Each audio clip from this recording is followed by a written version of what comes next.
ছোট ভাবি, বড় ভাবি, কোথায় তোমরা?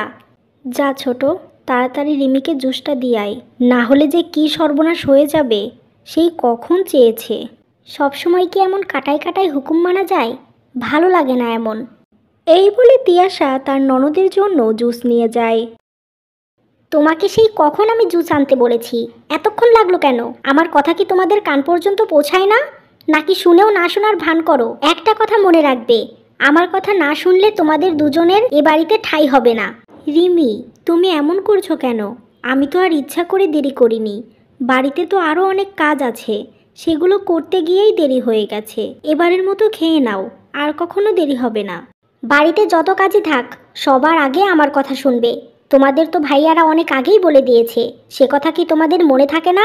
যাই হোক, আজকের মতো মাফ করে দিলাম। আর কখনো যদি এমন দেরি হয়, তাহলে সেদিন এই জুসটা তোমার মুখে ছুঁড়ে মারবো। যাও এবার এখান থেকে। এদের জন্য আমার জীবনটা অতিষ্ঠ হয়ে যাচ্ছে।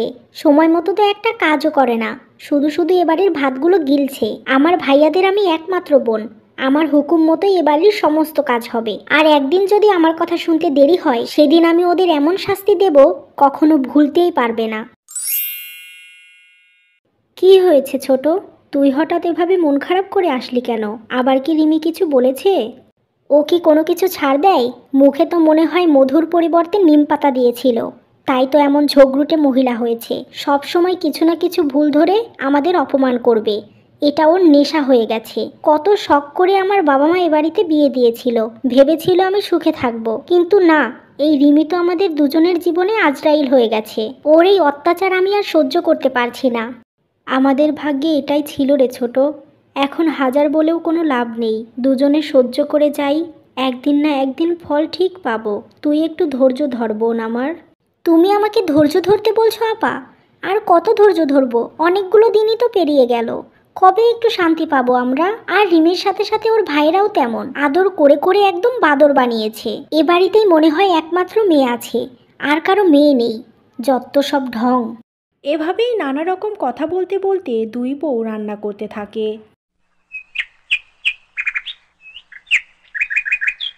ভাইয়া, আমি একটু বাইরে যাচ্ছি, আজকে তো কলেজ বন্ধ, তাই সব বান্ধবীরা মিলে ঘুরতে যাব।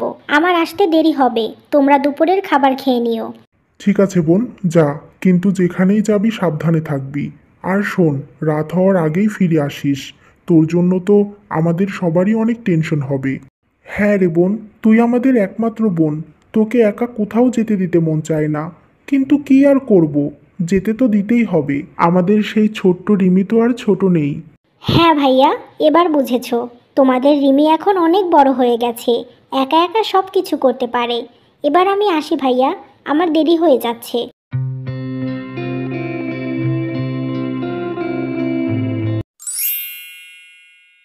কি রে আখি, তোর কি হয়েছে? আজ হঠাৎ মন খারাপ করে আছিস কেন? কখনো তো এমন করে থাকিস না। আজকে আমার অনেক রাগ হয়েছে। আমার বড় ভাবি অনেক খারাপ। আমি যে আকাশের সাথে প্রেম করি সেটা ওই মহিলা ভাইয়াকে বলে দিয়েছে, তার জন্য বাড়ির সবাই আমাকে বকা দিয়েছে। সব সময় আমার সাথে লেগে থাকে, আমাকে ওই মহিলার সহ্যই হয় না, বেছে বেছে একটা কুটনি মহিলাকে বউ বানিয়ে এনেছে। কি বলছিস তুই এসব? তোর ভাবির এত সাহস, তোর সাথে এসব করছে?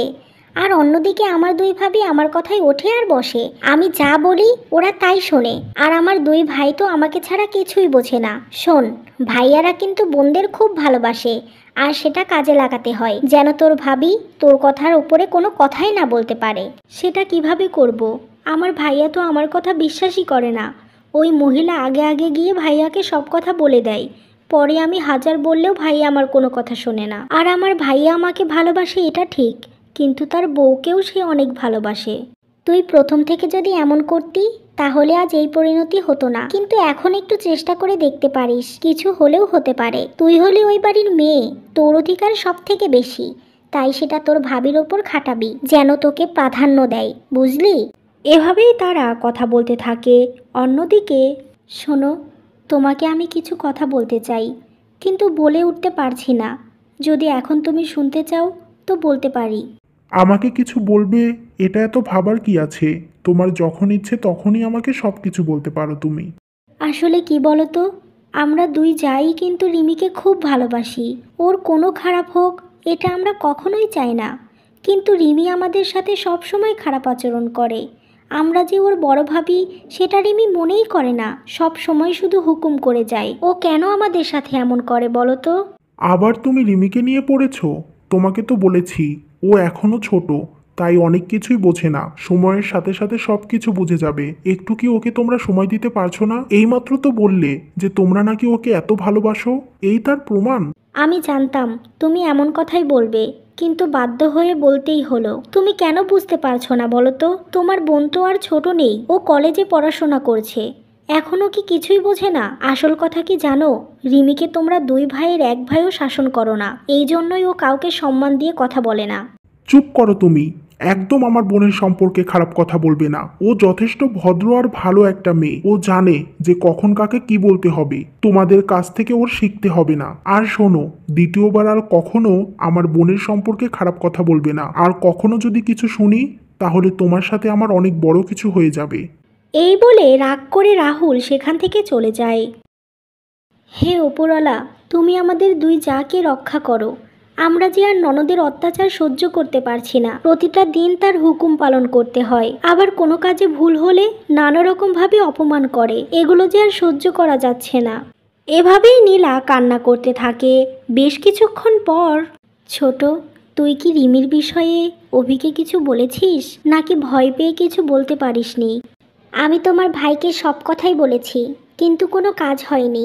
একটা জিনিস বুঝলাম আপা, আমরা হাজার কিছু করেও রিমিকে ওর ভাইদের দিয়ে শাসন করাতে পারবো না। ওরা দুইজনেই বোনকে অন্ধের মতো ভালোবাসে, আমাদেরও ভালোবাসে, কিন্তু বোনের থেকে বেশি না।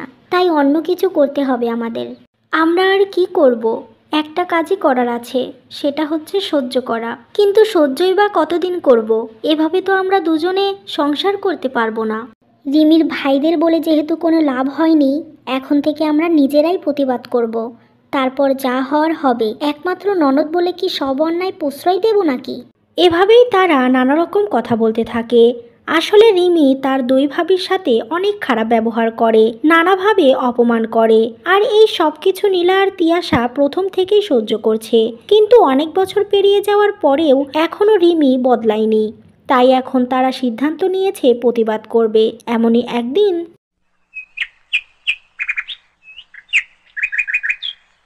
ছোট ভাবি, বড় ভাবি, তোমাদের না বলেছিলাম আমার এই ঘরটা সুন্দরভাবে গুছিয়ে রাখতে? তো গোছাওনি কেন? দেখো তো ঘরের কি অবস্থা। একটা কাজও যদি না করো তাহলে শুধু শুধু ভাইদের টাকায় খাচ্ছ কেন? তোমাদের লজ্জা হয় না? কত কিছু বলি, তারপরেও কথা শোনো না। এবার তুমি চুপ করো, আর একটাও খারাপ কথা বলবে না আমাদের। কোন সাহসে তুমি আমাদের সাথে এমন করো? আজ থেকে তোমার নিজের কাজ তুমি নিজে করবে, আমরা আর কোনো কাজই তোমাকে করে দেব না। না ছোট, বিষয়টা তেমন না। শোনো রিমি, আমরা তোমার সব কাজ করে দেব, কিন্তু আমাদের তো একটু সম্মান ভালোবাসা দিয়ে বলতে পারো। সব সময় এমন খারাপ আচরণ কেন করো? আমরা চাই তোমার সাথে মিলেমিশে থাকতে, কিন্তু তুমি তো তা চাও না। এই কারণেই তিয়াশা এভাবে বলছে। দয়া করে তুমি আমাদের একটু শান্তি দাও। তোমাদের কথা শুনে আমি বুঝতে পারছি না যে আমি কি বলবো, কোন ভাষায় বলবো। এত সাহস তোমাদের কি করে হলো? আমার সাথে চোখে চোখ রেখে তোমরা কথা বলছো? আজ আমি এর শেষ দেখেই ছাড়বো। এই বলে রিমি তার ভাইয়াদের কাছে যায়। তুই কি করলি এটা ছোট? না জানি এবার কি হবে। আমরা যা বলেছি তার 5 গুণ বেশি বানিয়ে বলে ওর ভাইদের রাগিয়ে দেবে। তুমি চিন্তা করো না আপা, যা আছে কপালে তাই হবে। অন্তত 2-4টা কথা তো বলতে পেরেছি। সত্যি বলতে ননদ যে এতটা খারাপ হয় তা আমি জানতাম না। কত ভালোবেসেছিলাম ওকে, কিন্তু ও আমাদের ভালোবাসার যোগ্য না। এভাবেই তারা কথা বলতে থাকে।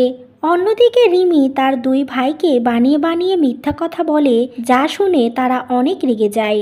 আর তারা রাগের মাথায় নীলা আর তিয়াশাকে অনেক আঘাত করে। আর এই সব কিছু দেখে রিমি অনেক খুশি হয়। এমনভাবে কেটে যায় বেশ কয়েক মাস। আর রিমিকে একটা ভালো ছেলে দেখে তার ভাইরা বিয়ে দিয়ে দেয়। এরপর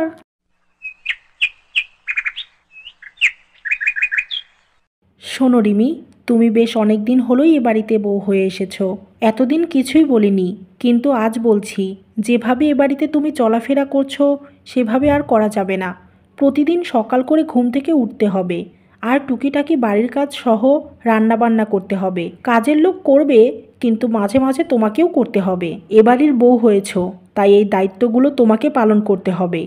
কিন্তু মা, আপনি যেগুলো বলছেন এগুলো তো আমি করতে পারবো না, কারণ ছোটবেলা থেকে আমি এভাবে বড়ই হইনি। আবার আমি আমার জীবনে কখনো রান্নাঘরেই ঢুকিনি, রান্নাটা করব কিভাবে আমি? এসব কথা আবার জোর গলায় বলছো?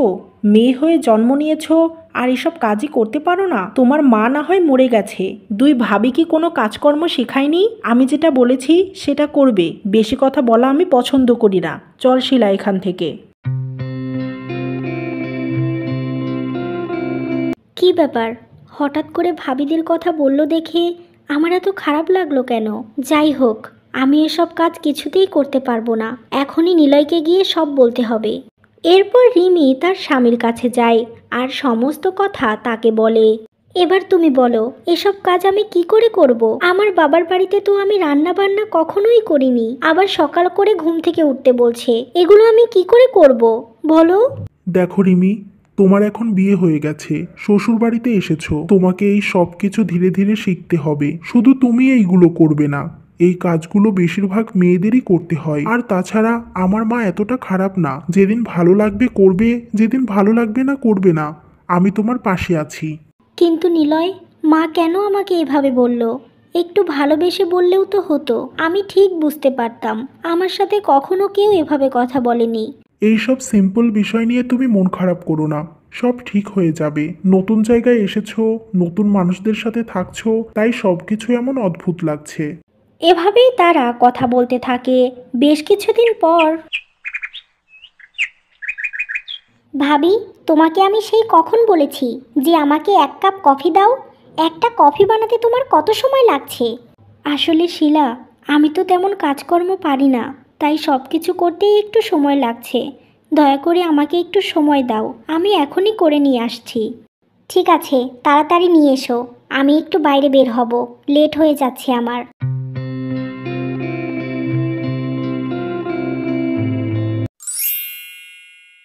কি বানিয়েছো এটা? এটা কি কফি হয়েছে? খুব বিশ্রী খেতে, আমার মুডটাই নষ্ট করে দিলে। মা, তুমি এ কাকে দায়িত্ব দিয়েছো? এ তো একটা কফিই বানাতে পারে না। এই কফিটা খাওয়ার থেকে তো ডাস্টবিনের পানি খাওয়া অনেক ভালো। মনে হচ্ছে এটা তোমার মুখে ছুঁড়ে মারি, যত সব। বেশ কিছুদিন হলো তো রান্না শিখছো, এখনো যদি একটা কফি বানাতে না পারো তাহলে আর কি শিখলে? তোমার মতো মেয়েকে ছেলের বউ বানিয়ে আমি তো খুব মুশকিলে পড়ে গেছি। আগে যদি জানতাম তুমি সব কিছুতেই অকর্মা, তাহলে কখনোই এ বাড়িতে আনতাম না। মা, আমার ভুল হয়ে গেছে, আর কখনো এমন হবে না। আমি এখন থেকে মন দিয়ে রান্না শিখব। ঠিক আছে ঠিক আছে, সে না হয় পরে দেখা যাবে। এবার যাও এখান থেকে, নাকি আমার মেয়ের আরও কথা শুনতে চাও? এই কথা শুনে রিমি কাঁদতে কাঁদতে ঘরে চলে যায়। এভাবেই প্রতিনিয়ত তার শাশুড়ি আর ননদের কাছে রিমি অপমানিত হতে থাকে, ঠিক যেভাবে সে তার ভাবিদের অপমান করত।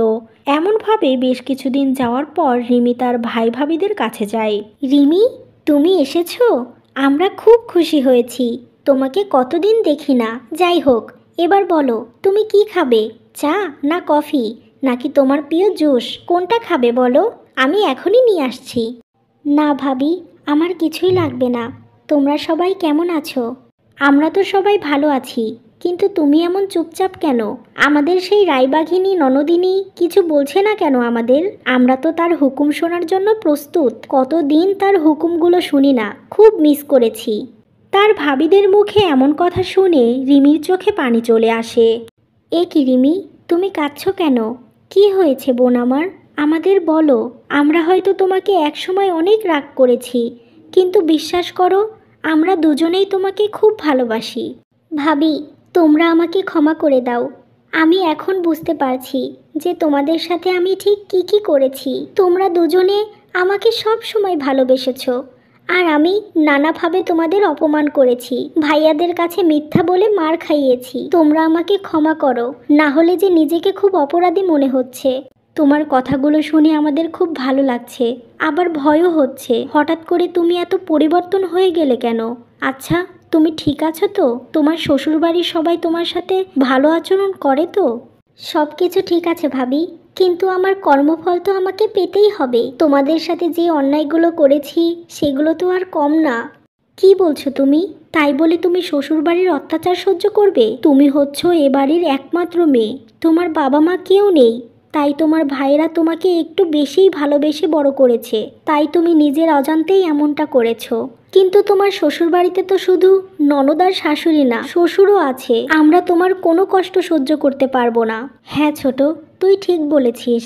রিমি, তোমার যদি ওখানে থাকতে খুব কষ্ট হয়, কিছু যদি ঠিক না লাগে, তাহলে তুমি সারা জীবন এ বাড়িতে থাকো, আমাদের কোনো সমস্যা নেই। কিন্তু তবুও কষ্ট সহ্য করো না। না ভাবি, আমি আমার শ্বশুরবাড়িতে ভালো থাকবো। হয়তো এখন ক্ষণিকের জন্য ভালো নেই, কিন্তু ধৈর্য ধরলে অবশ্যই ভালো ফল পাবো। আর তাছাড়া সবাই খারাপ হলেও আমার স্বামী খুব ভালো, আমাকে খুব ভালোবাসে। তাই তোমরা চিন্তা করো না, তোমরা শুধু আমার করা অন্যায়গুলোকে মাফ করে দাও, তাহলেই আমি শান্তি পাবো। আমরা দুজনে তো তোমাকে অনেক আগেই ক্ষমা করে দিয়েছি। তুমি যে এতটা বদলে যাবে তা আমরা কখনো কল্পনাতেও ভাবিনি। তোমার জন্য অনেক দোয়া রইল রিমি, তুমি অনেক ভালো থেকো।